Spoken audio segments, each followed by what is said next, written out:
Hello! I'm here in Hammersbach at what looks like a very inconspicuous little train station here, but this is in fact the starting point for some of the most amazing mountain hikes or mountain climbing tours you can do in southern Germany. So today I'm not going to go high up, but I'm going to show you the Höllentalklamm, which literally means the Hell Valley's ravine. So let's go!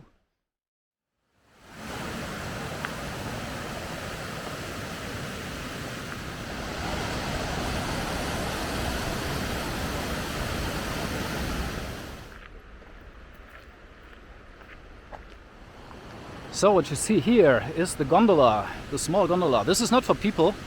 This is to supply the Alpine hut, which is further up in the mountains, which is my goal for today.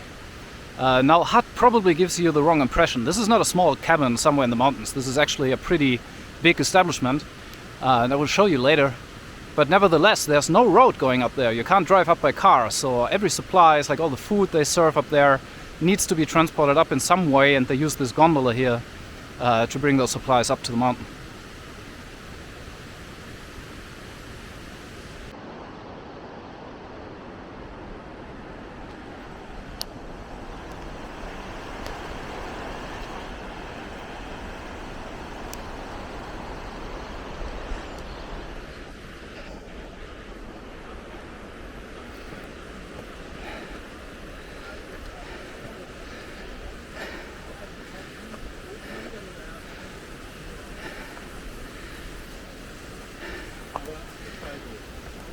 So, about 20 minutes later, we're almost done with the climb up to the ravine.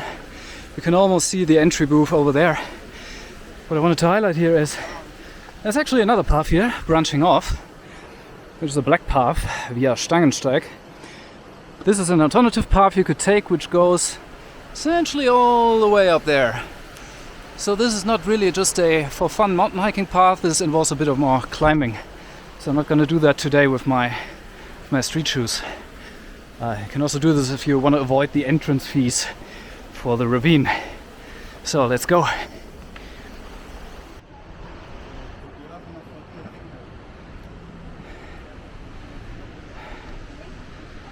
And there we are.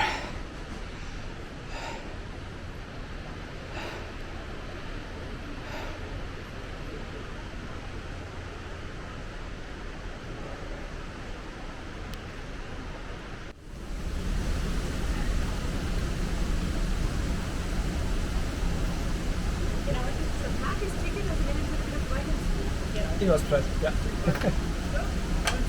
Dankeschön. Schönen Tag. Ciao, ciao.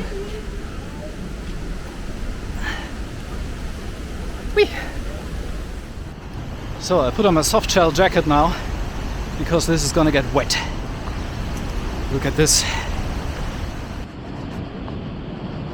That is where we're going.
Can't even look too much at the video because I have to watch where I'm going.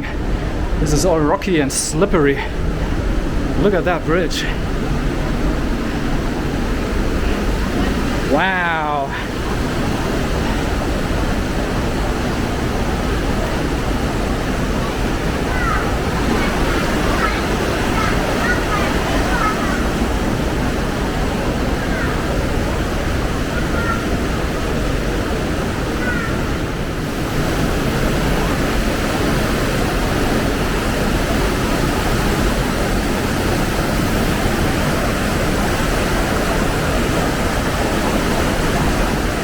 Probably best not to swim here.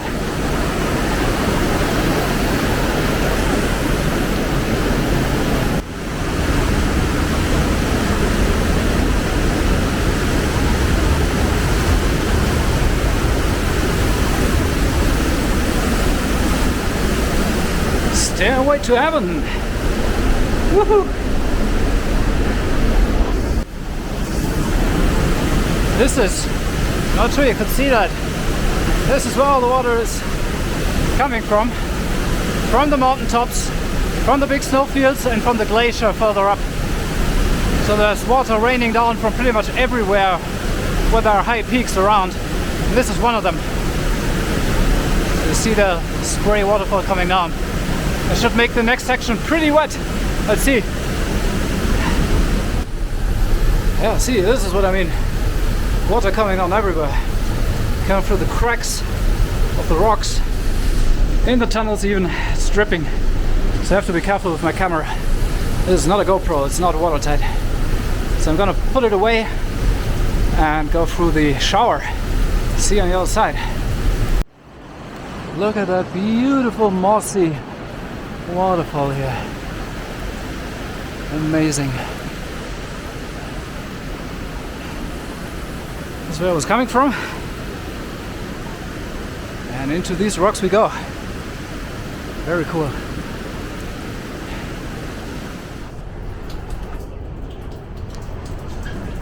Bitteschön, sehr gerne.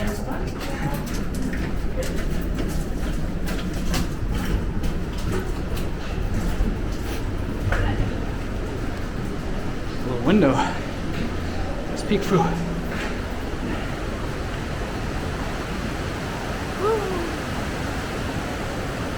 Can't see much, but the camera can.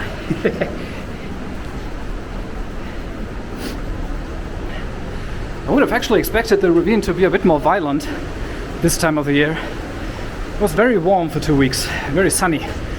So I would have expected a bit more meltwater coming down. But apparently that's not the case. Or not yet. Maybe it's still a little bit too early in the year. Ooh, this is dark. I really gotta watch my step here. There's water coming literally everywhere. I'll be a bit careful with the camera. Woo! I think I made it.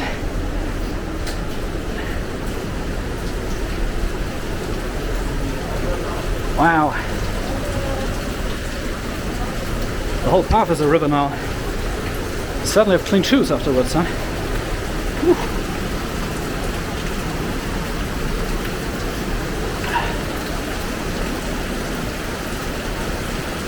It's not clear which path is more wet, inside or outside. Let's do inside.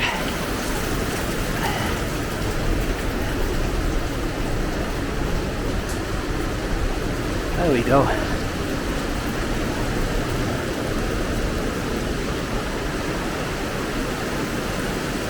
Ah, look at that. Water just coming out from some kind of hole in the rock. Hope you can see that in the video. And now let's look up. Can you see that? All the way up there. It's a small little metal bridge. Like, I don't know, 80 meters up, something. This is actually where the other path comes around. The other part that I've shown you before the entry booth to the ravine. So that goes on top of the ravine, and at that point it crosses over it.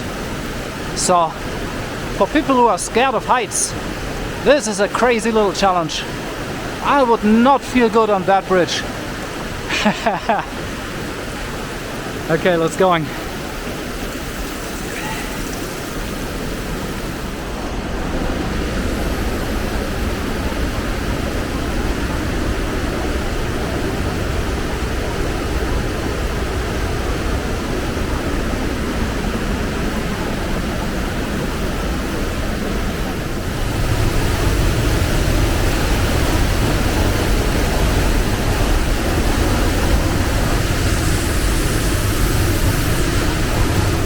And with that, we are out. We've done it. Alright. Got a little bit wet, but nothing too bad. It's already drying up in the sun now. So, Next thing is going to be going up to the hut, which is, I don't know, maybe 200 more height meters up. Not too bad. Maybe 40-45 minutes. Then we can eat something, drink something, rest, and look around a little bit, and then go back down, because it's already kind of late. So it's already early afternoon, and as you might know, in the Alps, around afternoon on sunny days there's always the risk of thunderstorms coming up, and you don't want to end up in a thunderstorm in the mountains. So I gotta go down relatively quickly after resting. So, see you in a bit.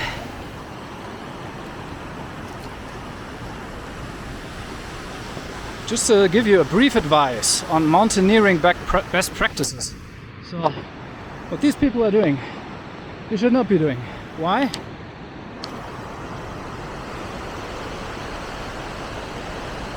That's why. There's a lot of cliff and mountain on top of them.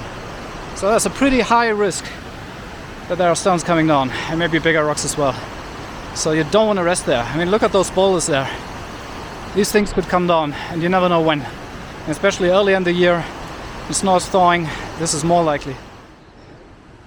Brief look down back into part of the ravine, or the beginning of the ravine. So you can actually see the other path coming down from the top of the ravine on that side. You see a few of the hikers there.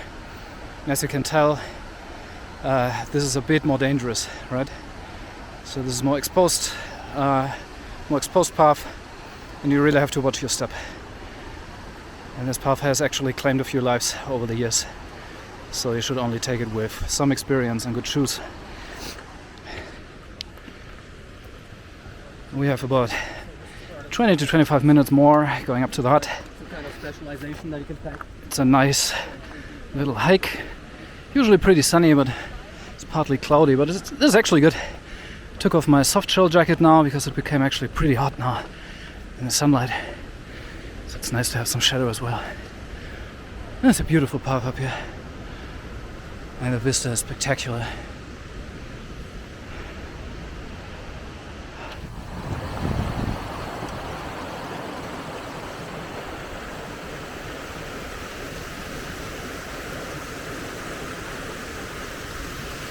You can actually see, if you look closely, that mountain there's a platform.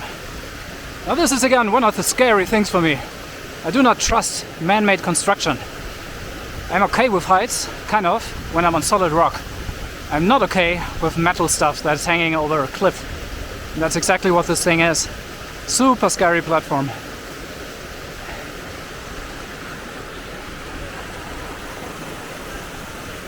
Now the valley starts to open up. We're almost there.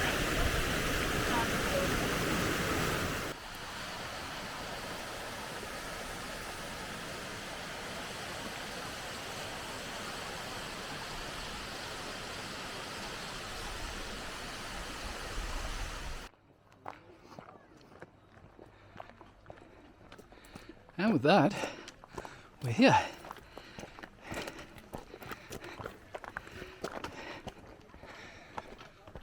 So you can already see this is a bit more than just a hut.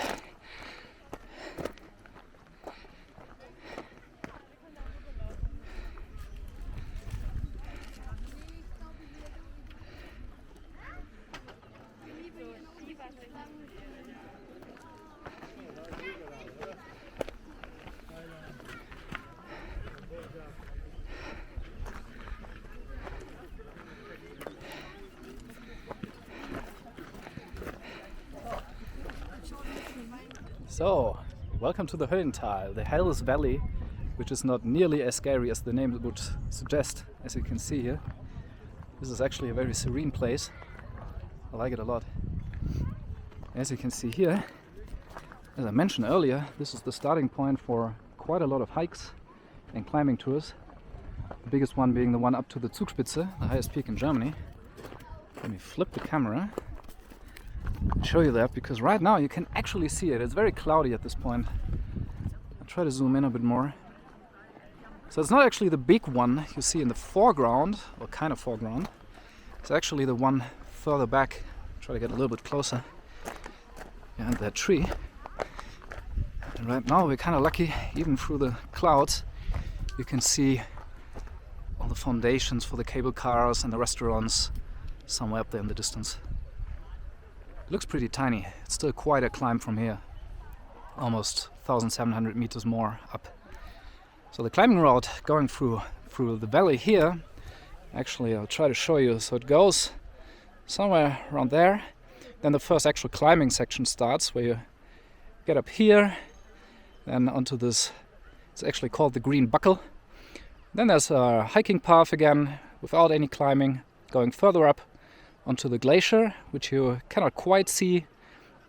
Then you cross that glacier, and at some point you get onto the rock again, and then there's a larger climbing section for the last, I don't know, about 500 height meters up to the summit. Pretty cool tour. I didn't do it completely. I explored up to the glacier at one point a couple of years ago. But when I climbed the Zugspitze, I did it from the other side, from the Austrian side. And it's kind of my goal this season to actually do the climbing from this side. So let's see if I can get there. But for today, this is the end of what I'm going to do. This was just a check for my stamina, where I'm standing. And I'm feeling pretty good. It was kind of exhausting, but I made it up in 2 hours. So that's fine, but I need something to eat now. So see you in a second.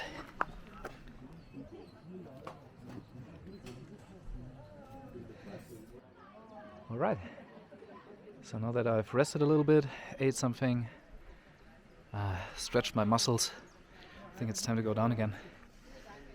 So this is going to take me 2 hours again, I suppose, because I'm not naturally faster down, because I'm not that young anymore, and my knees kind of give me issues when I go down. So it's kind of the same speed for me, unfortunately.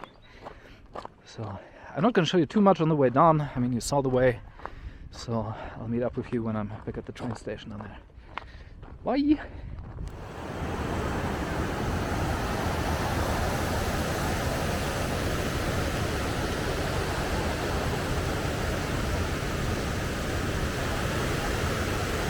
Just for the record, much better resting place, not directly under the cliff.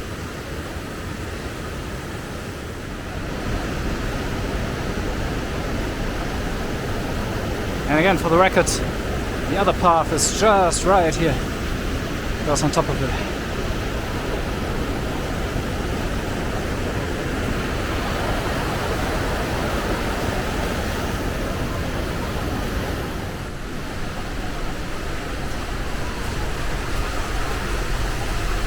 Let's try the other path back through the cave. Holy moly! You probably don't see that, but there's all kinds of rivers going on here. See that? There's a lot of water coming through. Whew. I'm definitely a bit wet now. I hope it's sunnier when I get down all the way. Because usually the clouds amass up in the higher mountains, as we've seen. So I hope down there in Garmisch it's nice weather. We'll see. So I just made it back to the train station, as you can tell. I was actually a little bit faster down, but probably only because I wasn't filming or taking photos on the way back. I am actually a little bit exhausted now, but went fine, I guess. So I hope you enjoyed. Hopefully see you on the next tour. Bye bye!